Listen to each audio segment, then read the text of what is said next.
Hello दोस्तों, नमस्कार। बहुत बहुत स्वागत है आपका हमारे यूट्यूब चैनल ज्ञान जीएस में। और मैं हूं आपका दोस्त नवीन शर्मा। तो जैसा कि आपको पता है कि हमारी पॉलिटी की सीरीज चल रही है और हम पॉलिटी के एक एक कॉन्सेप्ट को क्रम से पढ़ते हुए जा रहे हैं। अभी हम पढ़ रहे हैं जो हमारा सेगमेंट है संसद वाला। संसद क्योंकि विधायी प्रक्रिया का एक महत्वपूर्ण अंग होता है और उसी से सभी विधान बनकर तैयार होते हैं। तो संसद में हम पढ़ चुके थे जो अधिकारी होते हैं संसद के और क्या उनकी प्रक्रियाएं होती हैं, उनकी शब्दावली को पढ़ चुके हैं। आज हम पढ़ने वाले हैं कि संसद की जो विधायी प्रक्रिया शुरू होती है तो उसमें कोई भी विधेयक कैसे पारित होता है और विधेयकों के पारित होने का क्रम क्या होता है या विधेयक कितने प्रकार के होते हैं, ये सारी चीजें समझने वाले हैं। क्योंकि आप जानते हैं कि हमारे संविधान में कोई भी अगर कानून बनता है, हमारे संविधान के तहत अगर कोई भी नियम कानून बन के तैयार होता है तो पहले क्या होता है, पहले विधेयक होता है। और विधेयक आता है कहाँ, लोकसभा या राज्यसभा, इन दोनों में से किसी सदन में। और उसके बाद उन दोनों में से किसी सदन में आने के बाद क्या होता है, वो विधेयक आगे बढ़ता है, जारी रहता है और जारी रहने के बाद उस पर राष्ट्रपति जी की मुहर लग जाती है। कहने का मतलब ये है अगर दोनों सदनों से पारित हो जाता है तो उसके बाद राष्ट्रपति मुहर लगा देते हैं, ठीक है, या अपनी स्वीकृति दे देते हैं। उसके बाद कोई भी जो विधेयक होता है वो अधिनियम का रूप ले लेता है, अधिनियम बन जाता है।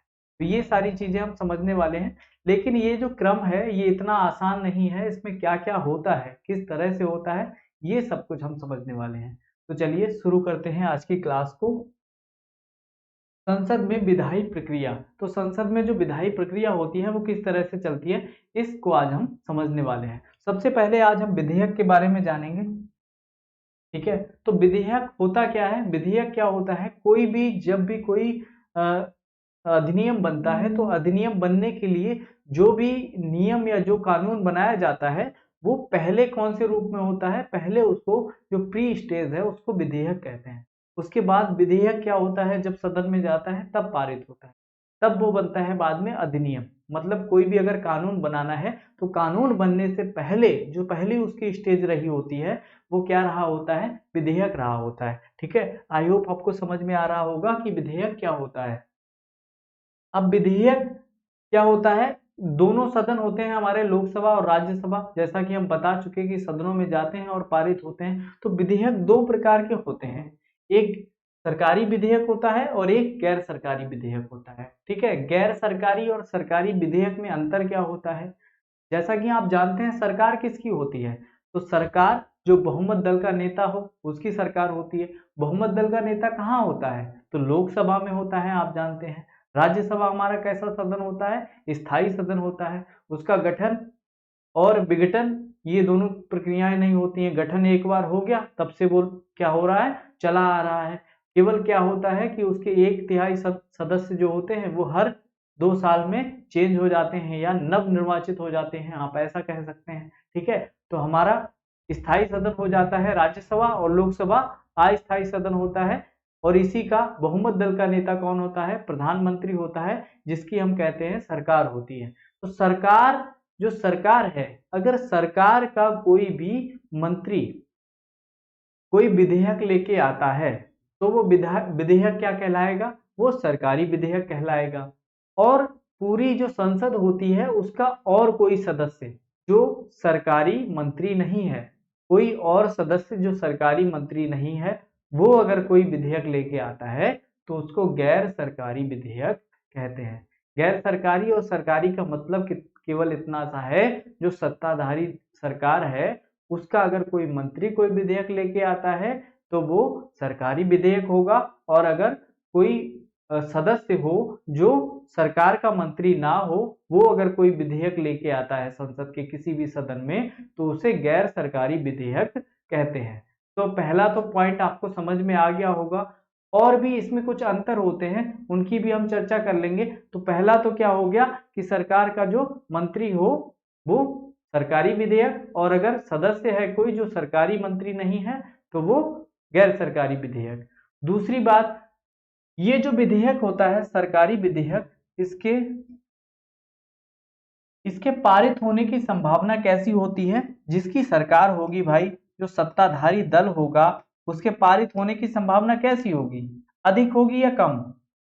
तो आप कहेंगे कि अधिक होगी। ठीक है, इसकी संभावना कैसी होगी, यहाँ पे लिख लेते हैं हम, पारित होने की पूरी संभावना होती है। पारित होने की कैसी होती है, पूरी संभावना होती है। लेकिन अगर हम यही बात कर लें गैर सरकारी में, तो गैर सरकारी विधेयक की अगर हम बात कर लें तो इसमें पारित होने की संभावना कैसी होती है,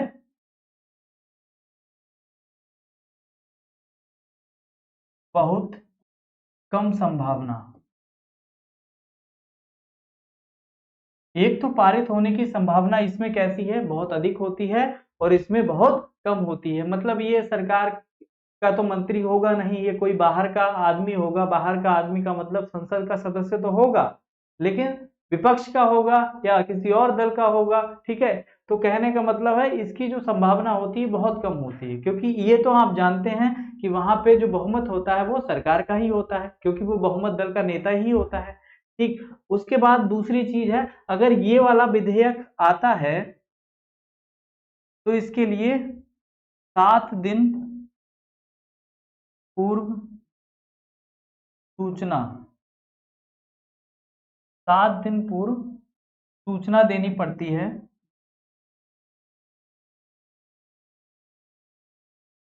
7 दिन पूर्व सूचना के द्वारा ये वाला विधेयक लाया जा सकता है। वहीं अगर इन्हें भैया लाना है कोई विधेयक, तो इन्हें 1 महीना पहले बताना पड़ेगा। 1 महीना पहले सूचना। अगर कोई ऐसा विधेयक इन्हें लाना है तो इन्हें सूचना देनी पड़ेगी, 1 महीने के लिए इन्हें सूचना देनी पड़ेगी। उसके बाद क्या होता है, अगर इसे, ये जो हमारा सरकारी विधेयक होता है, इसे सरकार अस्वीकार कर दे, इसे अगर अस्वीकार कर दे तो सरकार को इस्तीफा भी देना पड़ सकता है। इस्तीफा देना पड़ सकता है। अगर ये वाला विधेयक जो हमारी संसद है उसमें अस्वीकार हो जाए तो सरकार को इस्तीफा देना पड़ सकता है। अब आप कहेंगे इस्तीफा क्यों देना पड़ेगा, हम विधेयक लाए, स्वीकार नहीं हुआ तो इस्तीफा क्यों दें? इसका मतलब सीधा सा ये है कि भाई विधेयक तो तुम लाए हो, मान लिया, और तुम्हारी ही सरकार है ये भी मान लिया, तुम्हारा ही कोई मंत्री विधेयक लाया है ये भी मान लिया। जब तुम्हारी ही सरकार, तुम्हारा ही कोई मंत्री और तुम्हारी तरफ से ही विधेयक आया है, अगर फिर भी उसे स्वीकार नहीं किया गया, अगर वो फिर भी अस्वीकार हो जाता है, तो मतलब क्या है कि जो तुम्हारी सरकार है उस पे क्या है, उसका बहुमत नहीं है, या ये कह सकते हैं कि वो सरकार ने जो नियम कानून बना रही है, जो नीतियां हैं वो ठीक नहीं है, इसीलिए सरकार को क्या हो सकता है, इस्तीफा देना पड़ सकता है इस केस में। अगर वहीं ये वाला जो अगर विधेयक है तो इसमें कोई परिवर्तन नहीं आएगा, कोई परिवर्तन नहीं होता है। कोई परिवर्तन नहीं होता है मतलब कहाँ परिवर्तन नहीं होता है, कि सरकार पे इसका कोई इफेक्ट नहीं पड़ेगा। ठीक है, सरकार गिरेगी रहेगी इस सब से कोई मतलब नहीं है। अगर गैर सरकारी विधेयक आता है, जो कोई सरकार का मंत्री नहीं लेके आता है, केवल सामान्य सदस्य लेके आता है, जो सरकार का मंत्री नहीं होता है, तो उस विधेयक के अस्वीकार हो जाने पर कोई भी फर्क सरकार पे नहीं पड़ेगा। ठीक है, तो ये आप समझ पा रहे होंगे, आप स्क्रीनशॉट भी ले सकते हैं। उसके बाद एक चीज और होती है कि सरकार की नीतियों को, ये जो विधेयक आते हैं हमेशा ये आते हैं सरकार की नीतियों को प्रदर्शित करने के लिए। ठीक है, अब यहाँ पे इसे आप समझ पा रहे होंगे कि क्यों इस्तीफा देना पड़ता है। सरकार की जो नीतियां हैं उनको प्रदर्शित करने के लिए ये वाले विधेयक आते हैं। तो जब अगर नीति बनाई है और वही अस्वीकार हो जाएगी तो क्या हो जाएगा, उससे गलत इम्पैक्ट जाएगा, वहीं पे ये वाले जो विधेयक आते हैं ये विपक्ष के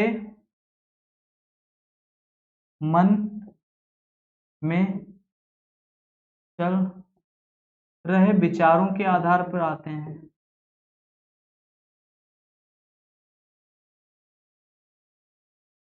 विपक्ष में चल रहे जो विपक्ष होता है उसके मन में कोई विचार चल रहा होता है तो उसके आधार पर ये वाले विधेयक आते हैं।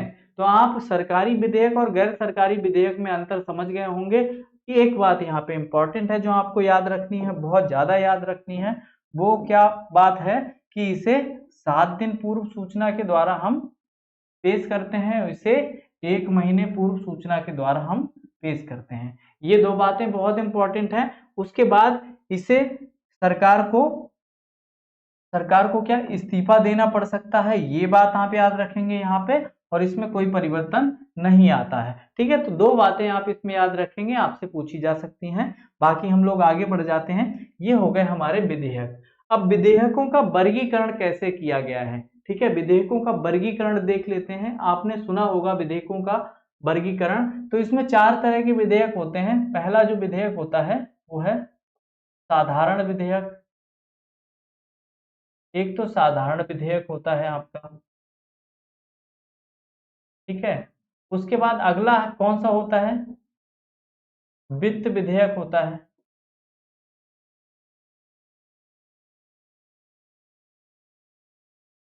उसके बाद तीसरा विधेयक जो होता है आपका धन विधेयक होता है, ठीक है, धन विधेयक। और एक विधेयक और होता है, कौन सा होता है, चौथे नंबर पे संविधान संशोधन विधेयक। संविधान संशोधन विधेयक। तो ये आपके 4 प्रकार के कुल विधेयक हैं। इनका ये वर्गीकरण हो गया, 4 प्रकार में कुल मिला के बांटा गया है जो विधेयक हैं आपके उनको। तो ये विधेयकों का वर्गीकरण हो गया, ठीक है। अब इन विधेयकों को हमें पढ़ना है डिटेल से। तो इनको पढ़ने के लिए हम शुरू करते हैं एक एक विधेयक को। सबसे पहला जो विधेयक है हम कौन सा पढ़ेंगे, तो हम लोग सबसे पहला विधेयक पढ़ेंगे साधारण विधेयक, ठीक है। साधारण विधेयक पे चर्चा करेंगे।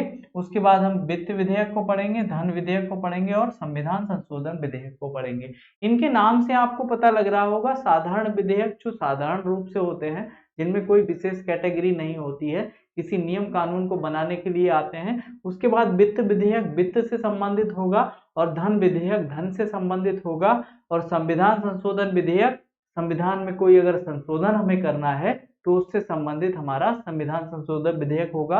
आगे बढ़ जाते हैं। साधारण विधेयक की अगर हम बात कर लें तो साधारण विधेयक की सबसे पहली जो हमें बात है नोट करनी चाहिए वो है कि यह किसी भी सदन में पेश किया जा सकता है। यह किसी भी सदन में पेश किया जा सकता है। याद रखेंगे आप क्या होता है, किसी भी सदन में पेश हो सकता है, हो सकता है। पहली बात हो गई। एक बात और याद रखनी है कि इसको मंत्री या सदस्य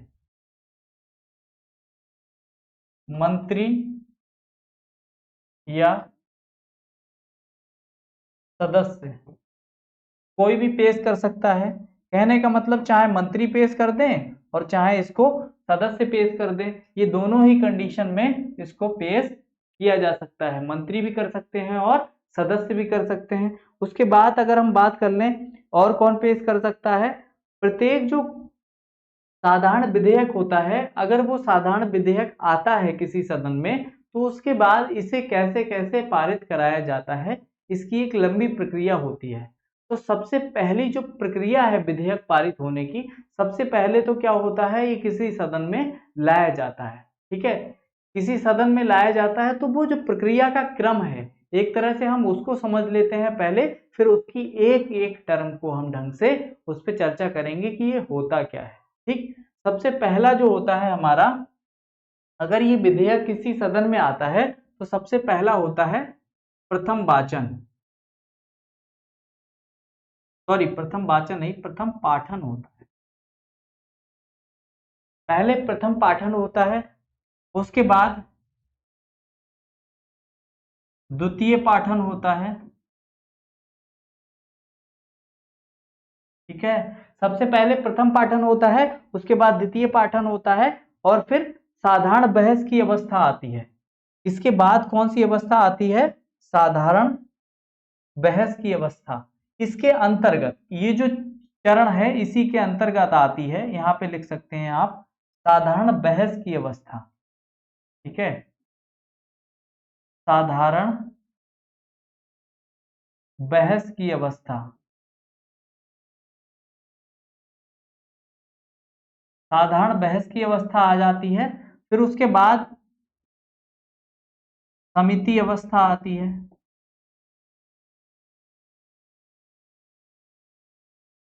और उसके बाद सी, पहले साधारण बहस की अवस्था आती है, समिति अवस्था आती है, और तीसरी अवस्था आती है कि विचार विमर्श की अवस्था। ठीक है, विचार विमर्श की अवस्था।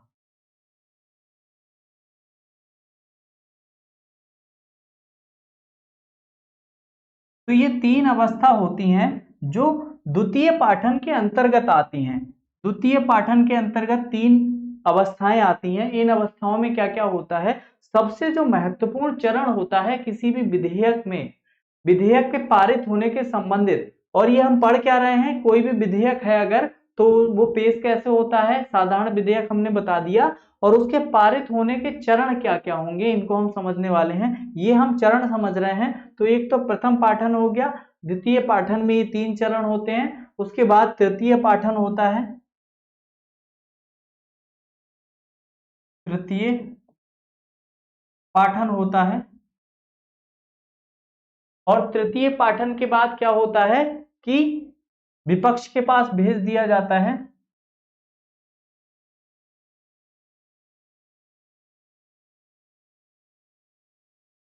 विपक्ष नहीं, सॉरी, दूसरे सदन, दूसरे सदन के पास, दूसरे सदन में विधेयक को भेज दिया जाता है। और इसके बाद अगली जो प्रक्रिया क्या होती है, 5th नंबर पे राष्ट्रपति की स्वीकृति। तो ये कुछ चरण होते हैं। अब इनमें से अगर हम चरण की बात करें तो हम चलेंगे कैसे इन चरणों में? तो इन चरणों में कुछ इस प्रकार से हमें चलना पड़ेगा। पहले हम यहाँ जाते हैं, उसके बाद द्वितीय पाठन में पहला चरण हमारा साधारण बहस की अवस्था आता है, उसके बाद इससे आगे बढ़ेंगे तो समिति अवस्था आ जाती है, फिर विचार विमर्श की अवस्था आती है, फिर उसके बाद हम यहाँ से जाते हैं तृतीय पाठन पे, और तृतीय पाठन के बाद हम जाते हैं दूसरे सदन में विधेयक, और दूसरे सदन में विधेयक के बाद राष्ट्रपति की स्वीकृति। ये कुल मिला के एक डायग्राम है। कोई भी अगर विधेयक होता है जिसे हमें पारित कराना है तो वो विधेयक किस प्रकार से, उसके चरण क्या क्या होते हैं पारित होने के। आपने कह दिया, आपने अभी तक क्या सुना होगा कि विधेयक एक सदन में आया, पेश हुआ, उस सदन ने पास कर दिया बहुमत से, दूसरे सदन में गया, दूसरे सदन ने बहुमत से पास कर दिया, फिर क्या होता है, राष्ट्रपति के पास गया और बन गया कानून। तो इतना आसान नहीं होता है। इसकी जटिलता को आज हम सुलझाने वाले हैं कि कैसे कैसे ये सारी चीजें होती हैं, और ये पता होनी चाहिए इनमें से कुछ भी पूछा जा सकता है। किसी विधेयक के संबंध में समिति अवस्था क्या होती है, ठीक है, या ये किस किस पाठन के अंतर्गत आती है, द्वितीय पाठन में कौन कौन से चरण होते हैं, 3 ये दे दिए, एक कोई और दे दिया, ये कैसे भी पूछा जा सकता है। और बाकी आपको पता होना ही चाहिए जब आप पढ़ रहे हैं। एक बार अगर अच्छे से आप पढ़ रहे हैं, आपको पता है कि पॉलिटी की इस सीरीज में आपको A to Z सारे कॉन्सेप्ट पे बात की जाएगी। तो चलिए अब हम समझ लेते हैं एक एक। प्रथम पाठन को सबसे पहले समझेंगे, नेक्स्ट आ जाते हैं प्रथम पाठन पे, ठीक है, और द्वितीय पाठन को भी समझ लेंगे। तो प्रथम पाठन में मुख्य रूप से क्या होता है, कोई भी विधेयक अगर पास हुआ है, कोई भी विधेयक पास किया गया है तो सबसे पहले उसमें क्या होगा, उसका प्रस्तुतिकरण ही तो होता है, ठीक है। सबसे पहले क्या होता है, विधेयक का प्रस्तुतिकरण। तो इसमें इस जो चरण में क्या होता है, विधेयक का प्रस्तुतिकरण।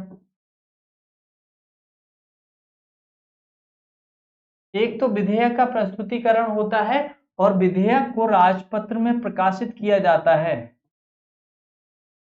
विधेयक को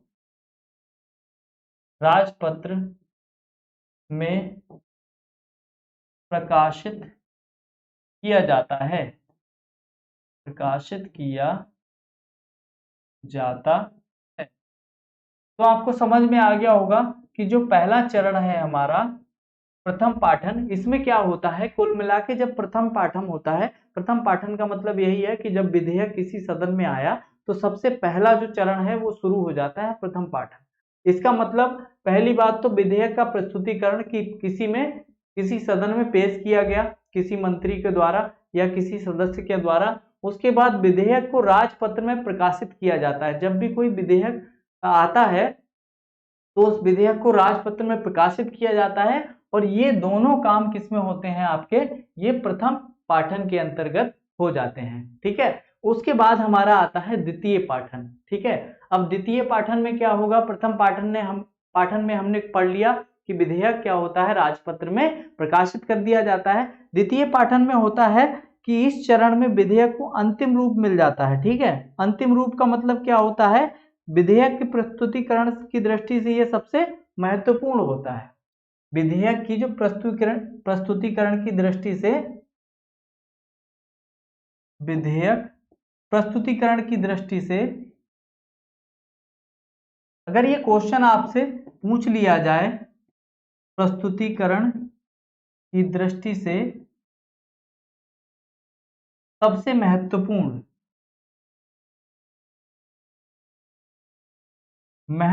चरण है ये।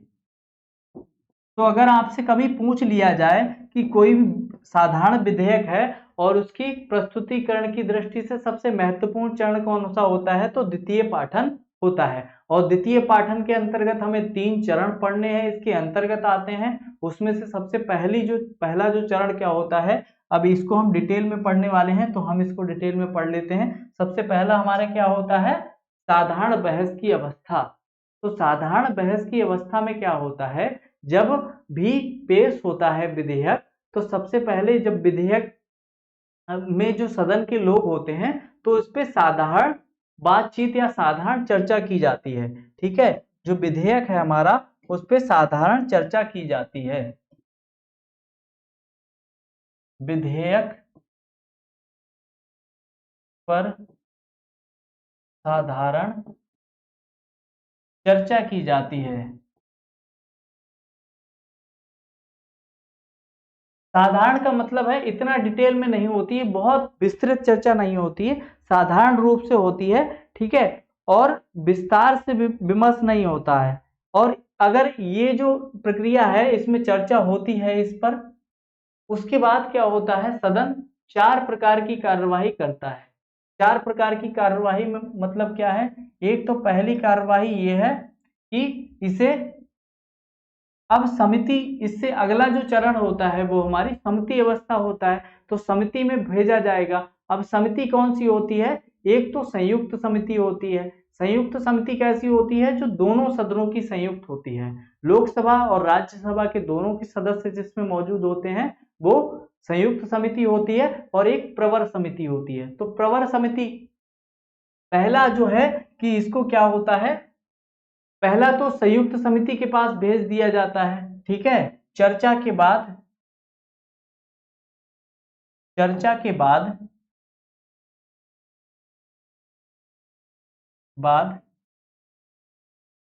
प्रवर समिति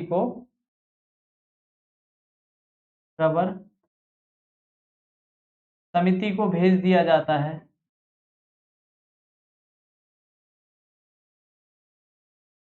जो भी विधेयक होता है वो चर्चा के बाद प्रवर समिति को भेज दिया जाता है। दूसरी बात जो होती है, यहीं पे इसी चरण में क्या होती है, सब सब सभी सदस्यों को सदन के सभी सदस्यों को, सदन के सभी सदस्यों को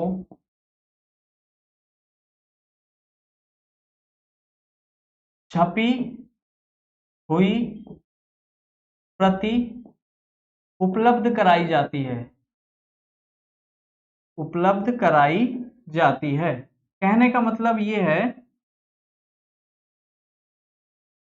कि जो भी विधेयक आया है उसकी एक एक प्रति सदन के प्रत्येक सदस्य को मिलती है। इस जो हमारा पाठन है, द्वितीय पाठन, उसकी जो बहस वाली प्रक्रिया है उसके दौरान, या आप ये कह सकते हैं द्वितीय पाठन के दौरान सबसे पहला काम यही होता है कि सदन के जो सदस्य बैठे होते हैं, सभी सदस्य, उनको एक इसकी छपी हुई प्रति सबको उपलब्ध कराई जाती है। ठीक है, अब एक तो ये प्रवर समिति को भेजा जा सकता है, दूसरा क्या होता है, तुरंत चर्चा हो सकती है।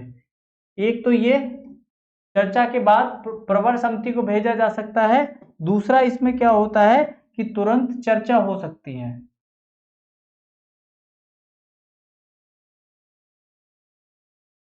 तुरंत चर्चा की जा सकती है, तुरंत चर्चा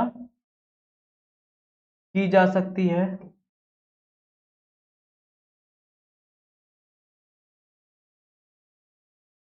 और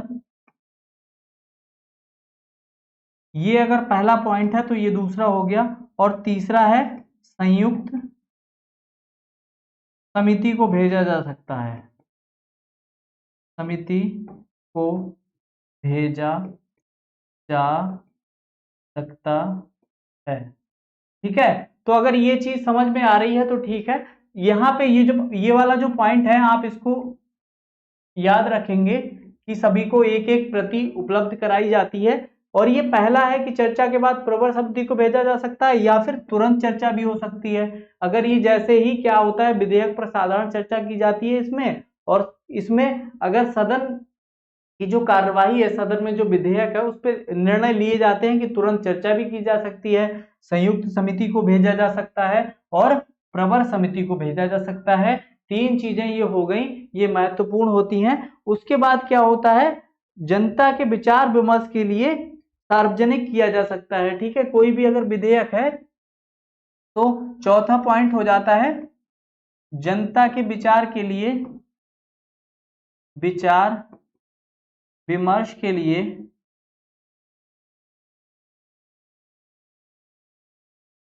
सार्वजनिक किया जा सकता है, सार्वजनिक किया जा सकता है। तो ये आप याद रखेंगे कि अगर ये चार काम हो जाते हैं, ठीक है, एक पहला तो प्रवर समिति को भेजा जा सकता है या तुरंत चर्चा की जा सकती है, ठीक है, और तीसरा संयुक्त समिति को भेजा जा सकता है, ठीक, और उसके बाद सार्वजनिक किया जा सकता है। अगर जनता का विचार विमर्श चाहता है, सदन चाहता है कि जनता भी इस विधेयक पर विचार विमर्श करे, तो क्या किया जा सकता है कि वो सार्वजनिक किया जा सकता है। एक बार इसको फिर से समझ लेते हैं। साधारण बहस की अवस्था ये किसके अंतर्गत आती है, तो ये हमारे द्वितीय पाठन के अंतर्गत आती है। और द्वितीय पाठन में जो हमने अभी एक वहां पे पॉइंट लिखा कि जो छपी हुई प्रति जो सभी को उपलब्ध कराई जाती है, वो आप यहां लिख सकते हो। ठीक है, द्वितीय पाठन के अंतर्गत सबसे पहला जो काम होता है वो ये होता है, इसको हम यहां से इरेज कर दें, अगर सदन के सभी सदस्यों को एक छपी हुई प्रति उपलब्ध कराई जाती है, तो ये वाली जो चीज है वो हमने किसमें रख दी। ठीक है, अब यहाँ पे ये चार पॉइंट होते हैं। चर्चा के बाद प्रवर समिति को भेजा जा सकता है, तुरंत चर्चा की जा सकती है, संयुक्त समिति को भेजा जा सकता है, और जनता के विचार विमर्श के लिए सार्वजनिक किया जा सकता है। अगर कोई विधेयक आता है तो उस पे साधारण विधेयक पर इतने काम हो सकते हैं, ये पहली साधारण बहस की अवस्था के अंतर्गत। ठीक है, आई होप आपको समझ में आ गया होगा। उसके बाद हम लोग आगे बढ़ते हैं। उसके बाद समिति अवस्था आती है, तो जो समिति थी प्रवर समिति या संयुक्त समिति, उसको हमने भेज दिया। अब यहाँ प्रवर समिति, अगर संयुक्त समिति होती है तो उसमें दोनों सदनों के सदस्य होते हैं, तो उसमें कोई समस्या नहीं है, वहां से तो पारित ही हो जाता है। जब ये प्रवर समिति के पास होता है, प्रवर समिति के पास जब होता है विधेयक, तो प्रवर समिति के पास जब भेजा जाता है तो उसमें क्या होता है, विधेयक का खंडवार विचार किया जाता है और समीक्षा पर परिचर्चा की जाती है, ठीक है, और वापस सदन को पेश कर दिया जाता है। प्रवर समिति में कुछ नहीं होता है, प्रवर समिति में क्या होता है कि विधेयक पर चर्चा होती है,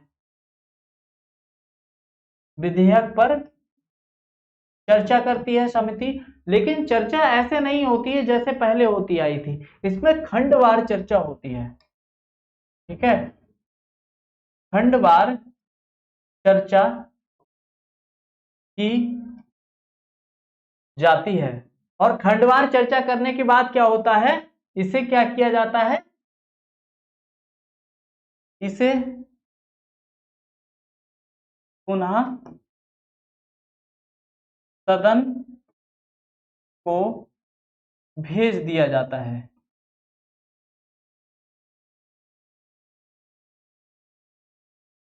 तो ये जो समिति अवस्था है इसमें क्या होता है कि पहले तो प्रवर समिति विधेयक पर चर्चा करती है, और चर्चा कैसी होती है, तो खंडवार चर्चा की जाती है।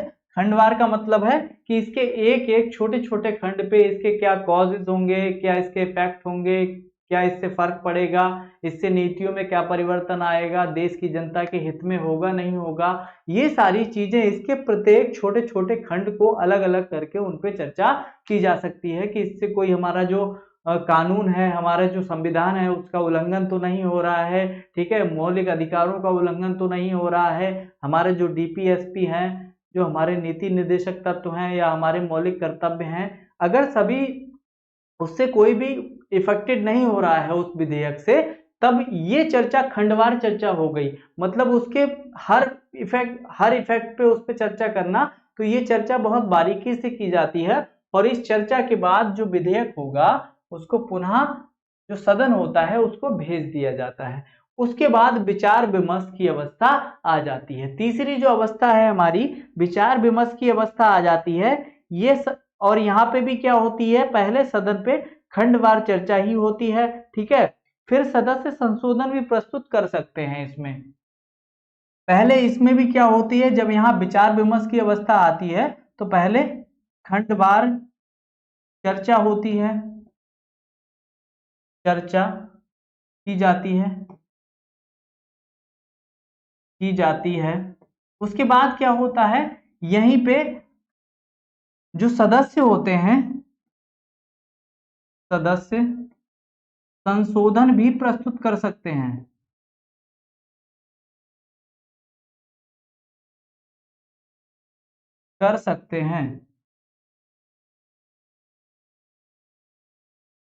अब यहां आपको याद रखना है, अगर आपसे कभी पूछ लिया जाए कि साधारण विधेयक पर सबसे पहले कौन सा ऐसा चरण आता है जिसमें संशोधन प्रस्तुत किया जा सकता है, तो वो विचार विमर्श की अवस्था जो होती है, विचार विमर्श इस पे किया जाता है, कोई भी विधेयक होता है तो उस पे, तब वहां पे संशोधन प्रस्तुत कर सकते हैं जो सदन के सदस्य होते हैं वो, ठीक है। और खंडवार इस पे चर्चा की जाती है, तो यहाँ मतदान भी हो जाता है। अगर कोई संशोधन आता है, संशोधन प्रस्तुत हुआ मान लो, तो यहाँ पे इसी संशोधन पे क्या हो जाता है, मतदान भी किया जा सकता है। तो इसी संशोधन के अंतर्गत क्या होता है, मतदान भी किया जा सकता है। तो आप याद रखेंगे, चर्चा हो जाती है, मतदान भी किया जा सकता है, और स्वीकार हो जाने पे क्या होता है, संशोधन विधेयक का अंग बन जाता है। अगर ये जो मतदान किया गया संशोधन पे और ये उसके बाद अगर स्वीकार हो जाए, ठीक है, स्वीकार हो जाने पर संशोधन विधेयक का अंग बन जाता है, विधेयक का अंग बन जाता है। आप याद रखेंगे कि अगर ये जो संशोधन किसी मंत्री ने या किसी सदस्य ने प्रस्तुत किया और वो स्वीकार हो गया, तो वो विधेयक का अंग बन जाता है और उस पे मतदान हो सकता है। अगर वो संशोधन प्रस्तुत किया गया है तो संशोधन पे पहले चर्चा और मतदान किया जा सकता है कि इस संशोधन के पक्ष में कितने लोग हैं, ठीक है। तो आप याद रखेंगे, ये हो गई विचार विमर्श की अवस्था। अभी तक हमने समझा है कि पहले तो किसी सदन में पेश हुआ, जो भी हमारा साधारण विधेयक है उसके बाद पहला क्या होता है, प्रथम पाठन होता है। प्रथम पाठन में क्या किया जाता है कि उसे प्रस्तुतिकरण किया जाता है और राजपत्र में प्रकाशित किया जाता है। सबसे पहला काम, कोई विधेयक आया, पहले साधारण विधेयक को हमने प्रस्तुत किया किसी सदन में और उसका राजपत्र में प्रकाशित किया उसे, ये पहला हो गया हमारा पाठन। उसके बाद द्वितीय पाठन में क्या होता है, सभी जो सदस्य बैठे हैं किसी सदन के, तो उनको हमने उसकी एक एक छपी हुई प्रति उपलब्ध कराई, जो भी विधेयक हमारा आया है, और वो छपी हुई प्रति उपलब्ध कराने के बाद उस पर प्रक्रिया शुरू होती है। और सबसे पहला जो हमारा द्वितीय पाठन के अंतर्गत चरण आता है वो कौन सा था, पहला जो चरण आता है वो कौन सा था हमारा, साधारण बहस की अवस्था होती है। तो साधारण बहस की अवस्था आ जाती है और साधारण बहस की अवस्था के बाद क्या होता है, हमारा समिति अवस्था आती है और फिर समिति अवस्था के बाद विचार विमर्श की अवस्था आती है। तो साधारण बहस की अवस्था में हम क्या करते हैं कि उसमें हम विधेयक को, जो भी विधेयक होता है उस पर चर्चा करते हैं और उस पर चर्चा के बाद आम चर्चा होती है। कहने का मतलब है बहुत डिटेल में नहीं होती है, उस पर चर्चा होती है ऐसी हल्की फुल्की। और 4 उसमें स्टेप लिए जा सकते हैं। पहला स्टेप क्या हो सकता है कि उस पर तुरंत चर्चा होने के लिए कहा जा सकता है कि हाँ इस पर तुरंत चर्चा की जानी चाहिए, ऐसा विधेयक हो सकता है। दूसरे नंबर पे क्या होता है, उसे प्रवर समिति को भेजा जा सकता है। तीसरे नंबर पे क्या होता है, उसे संयुक्त समिति को भेजा जा सकता है। और चौथे नंबर पे क्या होता है कि उसे पुनर्विचार के लिए भी वापस किया जा सकता है। ठीक है, जो हमारा साधारण बहस की अवस्था होती है जनता के विचार के लिए, जो सार्वजनिक कर देते हैं हम, जनता का विचार होता है उसके लिए हम सार्वजनिक कर सकते हैं। ठीक है, आप देख सकते हैं ये साधारण बहस की अवस्था है, इसमें सार्वजनिक किया जा सकता है किसके, जनता के विचार के लिए। तो जनता भी अपना मत दे सकती है, कोई भी विधेयक आया उस पर, और ऐसा कौन करेगा, तो ये सब काम स्पीकर महोदय करते हैं। ठीक है, जो हमारे लोकसभा में स्पीकर होते हैं वो ऐसा करते हैं, या फिर जिस सदन में ये कार्यवाही चल रही होती उस सदन का जो पीठासीन अधिकारी होगा वो करेगा। ठीक है, इसके बाद विचार विमर्श की अवस्था को हमने समझ लिया कि मतदान यहाँ पे किया जा सकता है और संशोधन आता है, अगर कोई संशोधन प्रस्तुत करता है उस पर मतदान हो सकता है। अगर वो संशोधन स्वीकार हो जाता है तो वो विधेयक का अंग बन जाता है। तो ये आई होप आपको समझ में आ गया होगा क्या प्रोसेस होती है। इसके आगे हम बढ़ते हैं और हम समझ लेते हैं तृतीय पाठन को। ठीक है, तृतीय पाठन में कुछ नहीं होता है, और ये तृतीय पाठन ऐसा होता है कि इसमें स्वीकार या अस्वीकार करने का है। सीधा सा कोई भी अगर विधेयक है उसको स्वीकार किया जाएगा या अस्वीकार किया जाएगा, ये उससे संबंधित है। ठीक है, विधेयक को स्वीकार या अस्वीकार किए जाने से संबंधित है।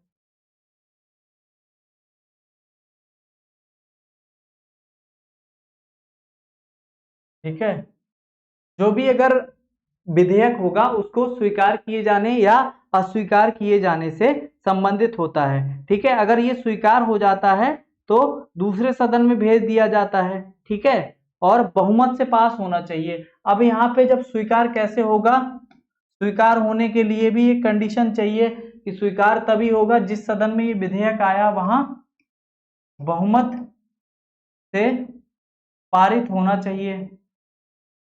अगर बहुमत से पारित हो जाएगा जिस सदन में ये प्रस्तुत किया जाता है तो ये स्वीकार माना जाएगा।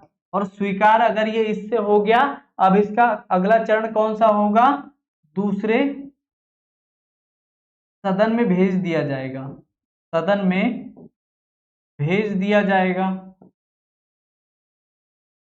और दूसरे सदन में भेज दिए जाने के बाद क्या होगा, दूसरे सदन में जैसी सेम यहाँ प्रोसेस चलती है इसी तरह की प्रोसेस, सेम प्रोसेस दूसरे सदन में भी चलेगी।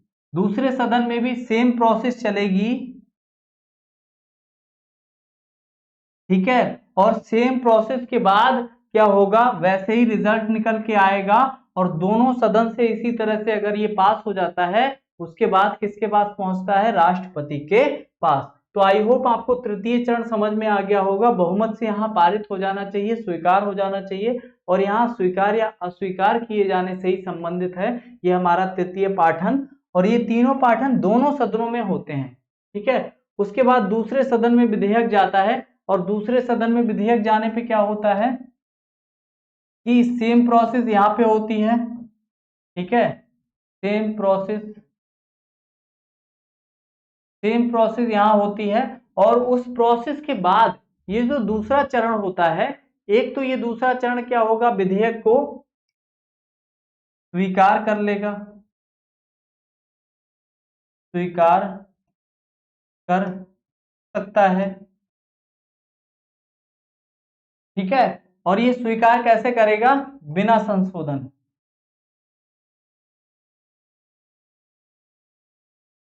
मतलब जैसा विधेयक आया वैसे ही इसने स्वीकार कर लिया।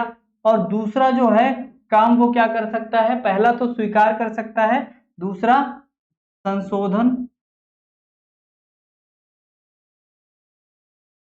के साथ प्रथम सदन को भेज सकता है, को भेज देगा, प्रथम सदन को भेज देगा संशोधन करके। अगर इसमें कोई संशोधन चाहता है दूसरा सदन तो वो संशोधन कर देगा और प्रथम सदन को भेज देगा। उसके बाद क्या हो सकता है, अस्वीकार कर सकता है, ठीक है, इसे अस्वीकार कर सकता है। तीसरे नंबर पे क्या होगा, अस्वीकार कर सकता है। और चौथी कंडीशन क्या होगी, कोई जवाब ना देकर लंबित कर सकता है, लंबित कर सकता है। लंबित करने का मतलब क्या हुआ, सदन कोई जवाब ही ना दे और उस विधेयक को पेंडिंग में डाल देना, ठीक है। तो ये पेंडिंग में भी डाल सकता है, ये भी आप याद रखेंगे। तो ये 4 कार्रवाइयां करता है दूसरा सदन, अगर उसके पास पहले सदन से पास होके कोई विधेयक आता है तो उस कंडीशन में ये 4 होता है। तो स्वीकार कर सकता है, ठीक है, अस्वीकार कर सकता है, संशोधन के साथ प्रथम सदन को भेज सकता है, और कोई जवाब ना देकर लंबित उसे कर सकता है। ये सारी अगर प्रोसेस हो जाती है उसके बाद क्या होता है, विधेयक किसके पास जाता है, राष्ट्रपति के पास जाता है। लेकिन इस कंडीशन में भी कुछ कंडीशंस हैं। इस कंडीशन में कंडीशंस क्या हैं, अगर अस्वीकार कर दिया इसने तो अस्वीकार करने के बाद जो विधेयक होगा वो समाप्त हो जाएगा, वहीं पे खत्म हो जाएगा। जो अगर इसने अस्वीकार कर दिया तो विधेयक आगे नहीं बढ़ेगा और ये समाप्त हो जाएगा। संशोधन के साथ प्रथम सदन को भेज देता है, और संशोधन के साथ प्रथम सदन को भेजा और प्रथम सदन ने क्या किया, अगर उसे स्वीकार कर लिया फिर ये राष्ट्रपति के पास भेज दिया जाता है। अगर प्रथम सदन ने इस संशोधन के साथ भेजे गए विधेयक को पास कर दिया, स्वीकृत कर दिया, तो ये राष्ट्रपति के पास भेजा जाएगा और राष्ट्रपति इसे स्वीकार कर लेंगे, फिर ये क्या बन जाएगा, कानून। लेकिन अगर द्वितीय सदन ने क्या किया, इसको अस्वीकार कर दिया संशोधन को, तो यहां पैदा हो जाता है गतिरोध। और ये गतिरोध दूर कैसे होगा, इस कंडीशन में गतिरोध को दूर करने के लिए जो राष्ट्रपति हैं वो संयुक्त बैठक का प्रावधान करते हैं, ठीक है। अगर द्वितीय सदन प्रथम सदन को भेज देता है तो क्या हो जाता है, अगर वो द्वितीय सदन जो है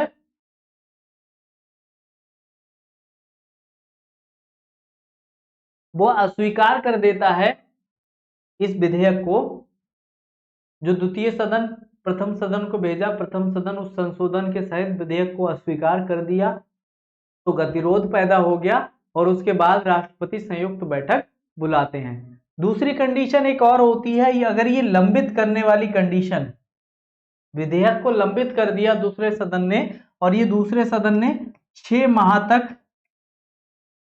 कोई कार्यवाही नहीं की, तो इस कंडीशन में भी गतिरोध पैदा होता है और इस कंडीशन में भी क्या होगा, राष्ट्रपति संयुक्त बैठक का प्रावधान करेंगे। कहने का मतलब है, एक तो अगर उसे दूसरा सदन अस्वीकार कर दे उसके संशोधन को, और दूसरी जो चीज है उसे अगर लंबित किया गया है तो अगर उसको 6 माह तक दूसरा सदन कोई कार्यवाही नहीं करता है, तब इन कंडीशंस में क्या होता है, राष्ट्रपति संयुक्त बैठक बुलाता है और संयुक्त बैठक बुलाने से इस पे चर्चा होती है और ये विधेयक पे निर्णय लिया जाता है।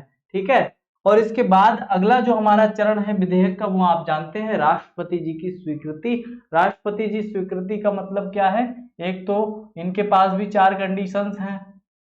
पहली क्या है कि ये स्वीकार कर सकते हैं, ठीक है,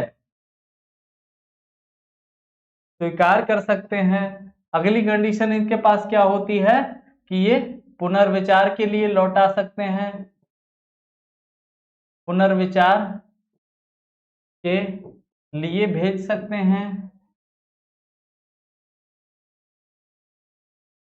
तीसरी कंडीशन इनके पास क्या होती है, अस्वीकार कर सकते हैं,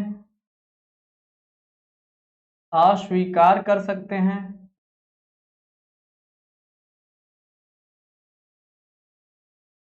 और चौथी कंडीशन क्या होती है कि ये कुछ भी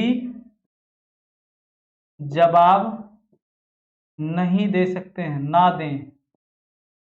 और जब कुछ भी जवाब नहीं देते हैं तो इसी को क्या बोलते हैं हम लोग, वीटो पावर या जेबी वीटो बोलते हैं। ठीक है, जेबी वीटो बोलते हैं।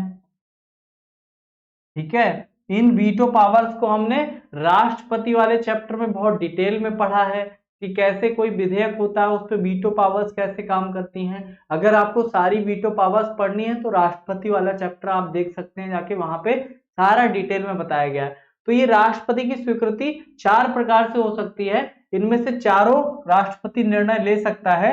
उसमें पहला स्वीकार कर सकता है, पुनर्विचार के लिए भेज सकता है। इस वाले पॉइंट को हमें समझना है, पुनर्विचार के लिए भेजना। ठीक है, अगर पुनर्विचार के लिए कोई विधेयक भेज दिया गया पहले सदन में, पहले सदन का मतलब है पुनर्विचार के लिए जहां से विधेयक आया है जिस सदन से के पास, तो अगर पुनर्विचार के लिए विधेयक गया है और पुनर्विचार के बाद, पुनर्विचार के बाद राष्ट्रपति को इसे स्वीकृति देना बाध्यकारी होगा, ये आप याद रखेंगे, बाध्यकारी होगा। अगर पुनर्विचार के बाद फिर से जो संसद का सदन है या संसद है वो फिर से उस विधेयक को भेज देती है राष्ट्रपति के पास पुनर्विचार करके, उसके बाद राष्ट्रपति इस पे कुछ नहीं कर सकता है। राष्ट्रपति की मजबूरी है कि इस पे स्वीकृति उन्हें देनी ही पड़ेगी और स्वीकृति देने के लिए बाध्यकारी होते हैं। ठीक है, तो ये था कोई भी अगर साधारण विधेयक है वो कैसे पारित होता है, उसके क्या क्या चरण होते हैं संसद में। आई होप आपको अच्छे से समझ में आ गए होंगे। अगर आपने ये पहले कभी नहीं पढ़ा है, हो सकता है आपको नया लगे, तो आप एक बार वीडियो को फिर से रिवर्स करके देख सकते हैं, तो आप पाएंगे कि जो भी चीजें हैं आप वीडियो को पीछे जाके देख सकते हैं, तो आपको सारी चीजें अच्छे से समझ में आएंगी अगर आप 1-2 बार इस चीज को देख लेंगे। हो सकता है आपने ये पहले ना पढ़ा हो, लेकिन ये सारी चीजें इंपॉर्टेंट होती हैं और हमें जानना चाहिए। हमें अपने मन में एक जिज्ञासा भी रखनी चाहिए कि आखिर हमने इतना ही पढ़ लिया कि एक सदन में विधेयक आया, दूसरे सदन में चला गया पारित होके, दूसरे सदन ने पारित कर दिया और राष्ट्रपति के पास चला गया। क्या कोई भी कानून बनना इतना आसान होता होगा?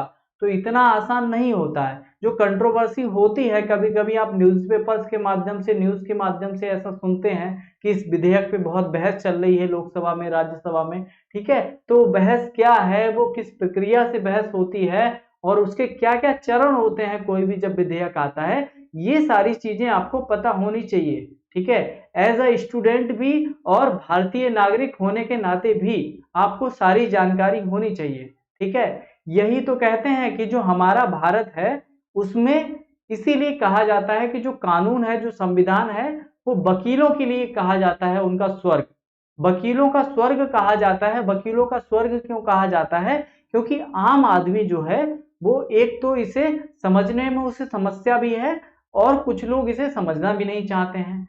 कि वकील ही मौजूद है, हम क्या करेंगे इसको समझ के। तो हमारे देश में ये सबसे ज्यादा समस्या है कि हमें अपने संविधान के बारे में ही पूरा नहीं पता, हमारा देश चल कैसे रहा है हमें यही नहीं पता। ठीक है, तो आई होप आपको पसंद आया होगा ये वीडियो, और इसमें हमने जो भी हमारा विधेयक होता है कैसे पारित होता है, कैसे उस पर किसी सदन से दूसरे सदन में जाता है, क्या प्रक्रिया होती है, इन सब पे चर्चा कर ली। तो मिलेंगे अगला वीडियो जो होगा, जो हमारे और 3 प्रकार के विधेयक हैं उनके बारे में समझेंगे, और एक एक चीज को हम डिटेल में समझने वाले हैं। कोई आपत्ति नहीं है, एक बार अच्छे से पढ़िए, जिनको अच्छे से पढ़ना है तो वो लोग जुड़े रहिए हमारे साथ और सपोर्ट करते रहिए। मिलते हैं नेक्स्ट वीडियो में, नमस्कार।